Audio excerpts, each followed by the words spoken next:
जय श्री गुरुदेव, जय निताई, जय गौर, जय राधा विनोद, जय भक्तबृंद, जय भक्तिमती मायेदेर सबार चरणे आमार दंडवत प्रणाम। ग्रंथपाठ चैनेले आपनादेर सबाइके सुस्वागतम। आमरा श्री श्री निताई गौर श्री विग्रह लीला काहिनी ग्रंथ থেকে आस्वादन করে চলেছিলাম। ইতিপূর্বে আমরা দুটি পর্বে आस्वादन করেছি। আজ তৃতীয় পর্বে আমরা आस्वादन করতে চলেছি। যারা পূর্বের পর্ব দুটি आस्वादन করেননি এবং এই চ্যানেলের মাধ্যমে যে প্রাচীন গ্রন্থগুলো आस्वादन হয়েছে, যেমন चैतन्य कारिकाय रूप कविराज, महाप्रभुर सन्यास लीला, श्रीपाद ईश्वरपुरीर महिमामृत इत्यादि एवं विभिन्न वैष्णवीय कविता एवं एकादशी महात्म्यगुली যারা आस्वादन करेनনি তারা এই চ্যানেলটিকে সাবস্ক্রাইব করলে পিছনের এবং সামনের দিনের आस्वादनগুলো আপনারা পেয়ে যাবেন। যদি ভালো লাগে তাহলে লাইক করবেন, অন্যের মধ্যে শেয়ার করবেন, চ্যানেলটিকে সাবস্ক্রাইব করে রাখবেন পূর্বের এবং পরবর্তী ভিডিওগুলো পাওয়ার জন্য। এই চ্যানেলের একটি মাত্র উদ্দেশ্য প্রাচীন গ্রন্থ হতে आस्वादन করা এবং आस्वादन করানো। তাই আজ আসুন আমরা শ্রী শ্রী নিতাই গৌর শ্রী বিগ্রহ লীলা কাহিনী आस्वादन করছি। শ্রী বিগ্রহদ্বয়ের অঙ্গরাগ। প্রভুদ্বয়ের আর একটি লীলা কাহিনী শ্রবণ করুন। পূর্বে বলিয়াছি এই গৌর নিতাই শ্রী বিগ্রহ অতি প্রাচীন। শ্রীপাদ মুরারিগুপ্তের সেবিত এই বিগ্রহ শ্রীমূর্তির মধ্যে মধ্যে অঙ্গরাগের প্রয়োজন হয়। শ্রীপাদ গোপেশ্বর প্রভুর প্রতি শ্রী বিগ্রহ সেবাভার পতিত হইলে শ্রীমূর্তিদ্বয়ের একবার শ্রী অঙ্গরাগের প্রয়োজন হয়। ইহাতে তিনি মহা চিন্তিত হন, কারণ শ্রী বিগ্রহ অন্য কেহ স্পর্শ করিবে ইহা তাহার অভিপ্রেত নয়। তাই ভাস্করের হাতে শ্রী বিগ্রহের শ্রী অঙ্গরাগ কার্যের ভার দিতে বড়ই ভীত হইয়া তিনি মনে মনে চিন্তিত হইলেন। প্রভুদ্বয়ের নিকট এ বিষয়ে প্রার্থনাও করিলেন। প্রার্থনা নিষ্ফল হইল না। দীনদয়াল নিতাই গৌর ভক্তপ্রাণ, ভক্তের মনের ভাব বুঝিতে তাহাদের কিছুই বাকি রহিল না। আদেশ হইল, তুমি স্বয়ং অঙ্গরাগ কার্য সম্পন্ন করো। গোস্বামী প্রভুর মস্তিষ্ক আলোড়িত হইল। তিনি চিত্রকর নহেন, তিনি ভাস্কর নহেন। এই দুরূহ কার্য তাহার দ্বারা কিরূপে সম্পন্ন হইবে? পাছে হিতে বিপরীত হয়। এই চিন্তায় তাহার হৃদয় ব্যাকুলিত হইল। কিন্তু প্রাণের আবেগ ও প্রভুর আদেশ, এই দুইটি বিষয় তিনি বিশেষ রূপে মনে মনে বিচার করিয়া এই অভিনব কার্যে হস্তক্ষেপ করিলেন। প্রভুর কৃপায় কি না হয়! কৃপাসিন্ধু ভক্তর দ্বারা তিনি অসাধ্য সাধন করেন। জয় নিতাই, ভুল হলো কথাটা। কৃপাসিদ্ধ ভক্তর দ্বারা তিনি অসাধ্য সাধন করেন, এ কোন তুচ্ছ বস্তু! গোস্বামী প্রভু স্বহস্তে শ্রী বিগ্রহদ্বয়ের এমন সুন্দর রূপে শ্রী অঙ্গরাগাদি কার্য সম্পন্ন করিলেন, বোধ হয় কোনো ভাস্করের দ্বারা তাহা হইতে পারিত কিনা সন্দেহ। এই শ্রী অঙ্গরাগ শুভ কার্যের পর শ্রী বিগ্রহদ্বয়ের সর্ব অঙ্গের জ্যোতি যেন দ্বিগুণ বর্ধিত হইয়াছে। দুই ভাইয়ের রূপরাশি যেন ফুটিয়া বাহির হইয়াছে। এমন অপরূপ রূপ যেন কেহ কখনো পূর্বে দেখে নাই। শ্রীপাদ গোপেশ্বর গোস্বামী প্রভু বলেন, শ্রী বিগ্রহের অঙ্গ এতই সুকোমল, এতই সুশীতল, শ্রী অঙ্গ স্পর্শানুভূতি এতই সুখকর যে তাহা তিনি এক মুখে বলিয়া শেষ করিতে পারেন না। সেবার কঠোর নিয়ম পালন। প্রভুদ্বয়ের শ্রীবিগ্রহ সেবার বড়ই পারিপাট্য দেখিলাম। প্রত্যেক সেবা কার্য শ্রীপাদ গোপেশ্বর প্রভুকে স্বহস্তে করিতে হয়। তাহার উপর প্রভুদ্বয়ের কঠিন আদেশ, সেবা কার্য অন্য কাহারও দ্বারা যেন করানো না হয়। এত বড় কঠিন আদেশ গোস্বামী প্রভু পিসিমা গোস্বামিনীর অন্তর্ধানের পর হইতে আজ 15-16 বৎসর কাল প্রতিপালন করিয়া আসিতেছেন। যদি কোনো কারণবশত কোনো দিন সামান্য কার্য কোনো দাস বা দাসী দ্বারা করানো হয়, প্রভুদ্বয় তাহার দোষ দর্শন করিয়া ত্রুটির বিষয় লক্ষ্য করাইয়া দিয়া গোস্বামী প্রভুকে সাবধান করিয়া দেন। নিত্য এরূপ কঠোর নিয়মে দেবসেবার কার্য নির্বাহ করা বড় সহজ কথা নহে। পাক পাত্রাদি পরিষ্কার করা হইতে শৃঙ্গার, ভোগ, আরতি, কীর্তন, শ্রী বিগ্রহের শয়ন পর্যন্ত সেবার প্রতি কার্য একটি লোকের পক্ষে নিতান্ত অসম্ভব হইলেও গোস্বামী প্রভু প্রাণপণে সে সকল কার্যই স্বহস্তে এ পর্যন্ত করিয়া আসিতেছেন। মধ্যে মধ্যে রঙ্গিয়া প্রভুদ্বয়ের সহিত সক্ষরসের সাধক গোস্বামী প্রভুও রঙ্গ করিতে ছাড়েন না। সে সকল লীলারঙ্গ কাহিনী সকলই প্রভুদ্বয়ের সেবা কার্য লইয়া। অভিমান ও ভৎসনা। গোস্বামী প্রভু কখনো কখনো অভিমান করিয়া সেবা কার্যের কঠিন ভার সম্বন্ধে গৌর নিতাইকে বেশ দুদশ কথা শুনাইয়া দেন। কখনো তাহাদিগকে গোস্বামী প্রভুর নিকট মধুর ভাষায় গালাগালিও শুনিতে হয়। ইহাতে প্রভুদ্বয়ের বড় আনন্দ। প্রিয়া যদি মান করি করয়ে ভৎসন, বেদস্তুতি হইতে হরে সেই মোর মন। চৈতন্য চরিতামৃত। এ সকল গালাগালিও তাই প্রভুদ্বয় নির্বিবাদে ভক্তের ভৎসনা শ্রবণ করেন এবং মুচকি মুচকি হাসেন। ইহা দেখিয়া গোস্বামী প্রভুর মনে আরও রাগ হয়। তিনি কখনো শ্রীমন্দির ছাড়িয়া পলায়ন করেন, কখনো অভিমান করিয়া সর্বকর্ম ত্যাগ করিয়া শয়ন করিয়া থাকেন, কখনো বা সেবা কার্য অন্যের হস্তে দিয়া কোথাও কিছুদিনের জন্য চলিয়া যান। এই সকল বিষয়ের এক একটি অপূর্ব কাহিনী আছে। গোস্বামী প্রভু তাহার অন্তরঙ্গ বন্ধু বান্ধব দিগকে বলিয়া থাকেন। সে সকল বিস্তার করিয়া লিখিলে একখানি স্বতন্ত্র গ্রন্থ হয়। গৌরনিতাই কিরূপ গোস্বামী প্রভুর সেবাভিখারী, কিরূপে তাহাকে নিয়ত পরীক্ষা করিতেছেন, এই সকল কাহিনী শ্রবণ করিলে তাহার সুস্পষ্ট আভাস পাওয়া যায়।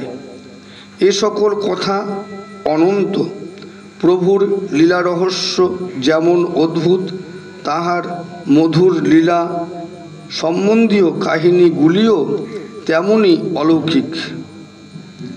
অদ্যাবধি করে লীলা শ্রী গৌরাঙ্গ রায় রসিক ভক্তগণে দেখিবারে পায়। বংশী শিক্ষা চতুর্থোল্লাস। শ্রীপাদ গোপেশ্বর গোস্বামী প্রভু ভাগ্যবান পুরুষ। তাহার সহিত প্রভুদ্বয়ের লীলা রহস্যের মর্ম তিনিই জানেন। আমরা তাহার মুখে শ্রবণ করিয়া কৃতার্থ হইয়াছি, ইহাও পরম ভাগ্য বলিয়া মনে করি। ভক্তের সহিত প্রভুদ্বয়ের রসকোন্দল কাহিনী বড়ই মধুময়। অদ্যাবধি প্রভু আমার যে নিত্যলীলা করিতেছেন তাহার প্রমাণ তাহার ভক্তবৃন্দের মুখে শুনিতে মনে বড় আনন্দ হয়। সে আনন্দ সে সুখ হৃদয়ে লুকাইয়া রাখিতে পারি না। পিসিমা গোস্বামিনীর সেবিত শ্রী শ্রী গৌরনিতাই বিগ্রহ দ্বয়ের মধুর লীলা কাহিনীগুলি অতিশয় ভক্তি উদ্দীপক। তাহারা পিসিমা গোস্বামিনীর বড় আদরের ধন ছিলেন। এক তিলার্ধ কালো বৃদ্ধা স্ত্রীলোক তাহার হৃদয় রঞ্জনকে নয়নের আড়াল করিতে পারিতেন না। প্রভুপাদ গোপেশ্বর গোস্বামী পরমা বৈষ্ণবী সিদ্ধা পিসিমা গোস্বামিনীর কৃপাপাত্র। শ্রী গৌরনিতাই বিগ্রহ সম্বন্ধের কাহিনীগুলি গোপেশ্বর গোস্বামী প্রভু পিসিমা গোস্বামিনীর নিকট শ্রবণ করিয়া আমাকে বলিয়াছিলেন। শ্রীপাদ শ্রীধাম বৃন্দাবনস্থ বৃদ্ধ ও বৃদ্ধা বৈষ্ণবীর নিকট এখন পর্যন্ত এ সকল প্রভুর মধুর লীলা কাহিনী শুনিতে পাওয়া যায়। পিসিমা গোস্বামিনীর কৃপাপাত্র অনেক সাধু বৈষ্ণব এখনও জীবিত আছেন।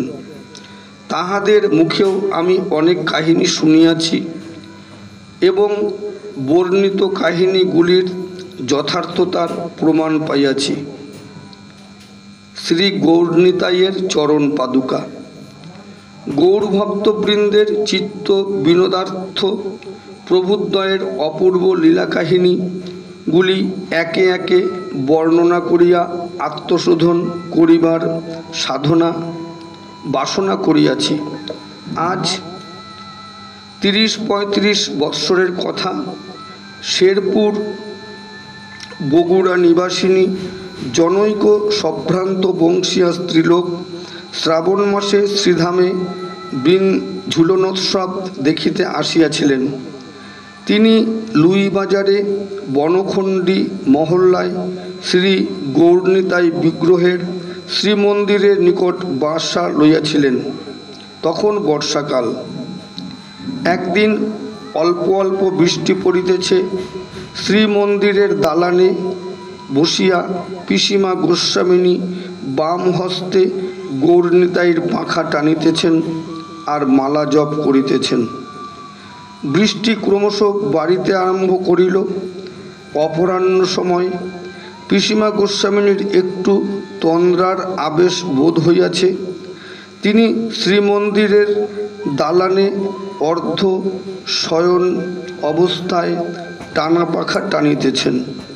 এমন সময় দেখিলেন বালনিতাই অগ্রে গৃহ হইতে বহির্গত হইলেন এবং বৃষ্টির জলে ভিজিতে ভিজিতে আঙিনায় নামিলেন। পশ্চাৎ পশ্চাৎ বালগৌর তাহার অনুসরণ করিলেন। পিসিমা গোস্বামিনী উচ্চস্বরে বলিয়া উঠিলেন, ওরে ও নিতাই গৌর, তোরা কোথা যাস? এই বৃষ্টিতে ভিজিতে ভিজিতে ঘরের বাহির হইলি কেন? জলে ভিজে তোদের সর্দি লাগবে।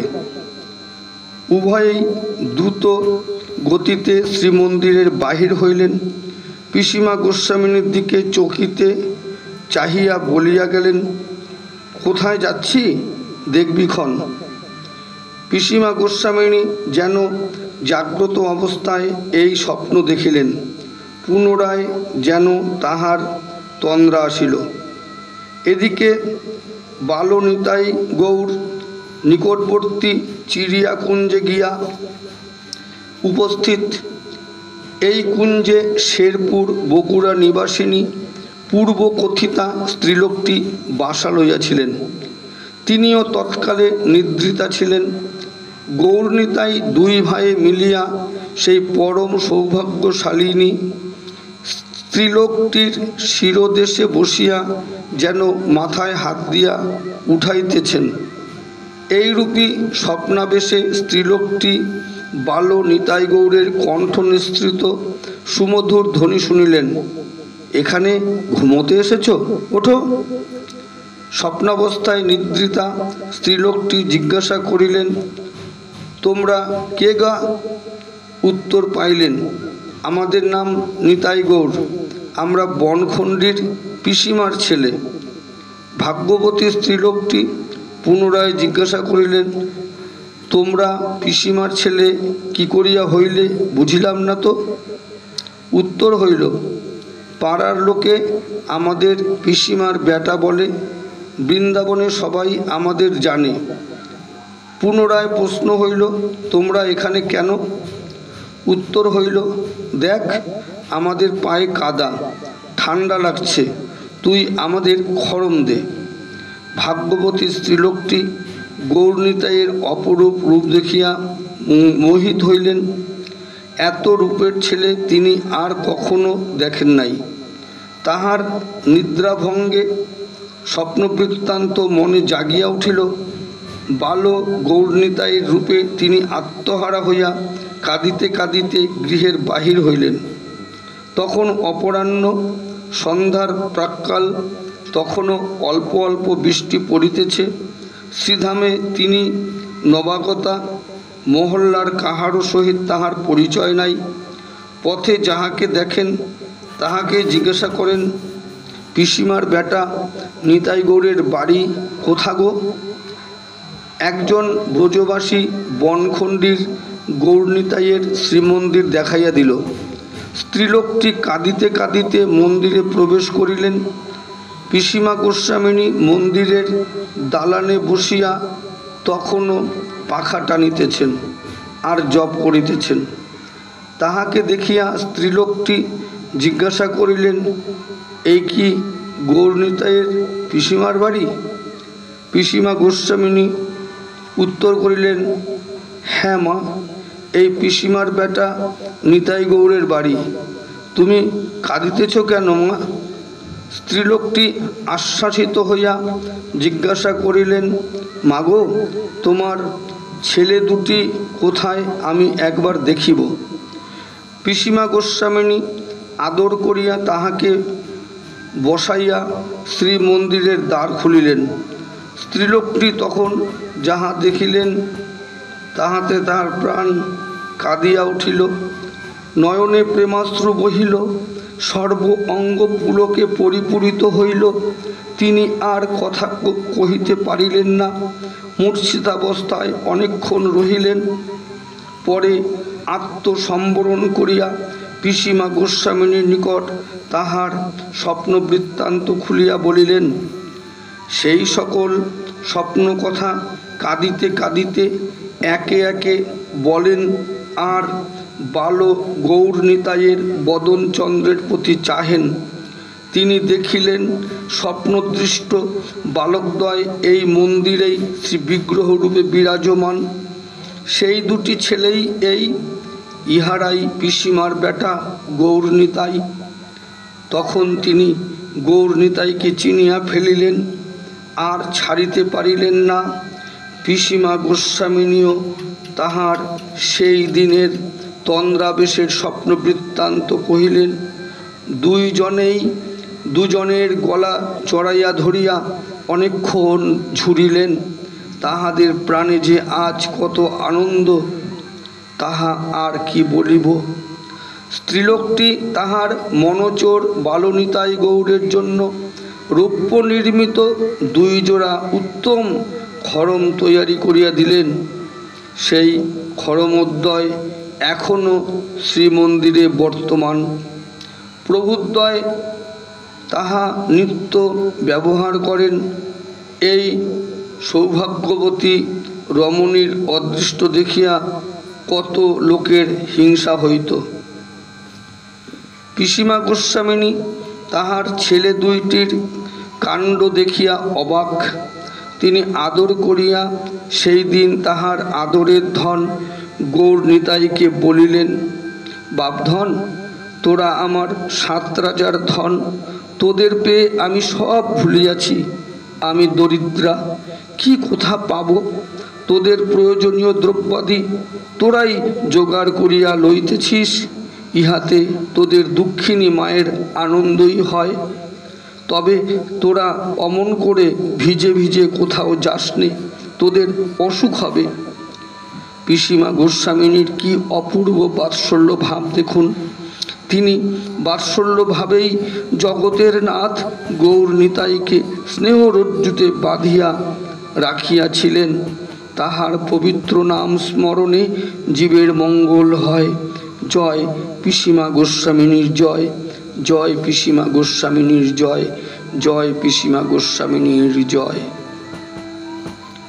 আজ আমরা এই পর্যন্ত আস্বাদন করলাম। ভুল ভ্রান্তি ত্রুটি বিচ্যুতি আপনারা নিজ গুণে ক্ষমা করে দেবেন। যদি ভালো লাগে অন্যের মধ্যে শেয়ার করবেন, চ্যানেলটিকে সাবস্ক্রাইব করে রাখবেন আগের এবং পরের ভিডিওগুলো পাওয়ার জন্য।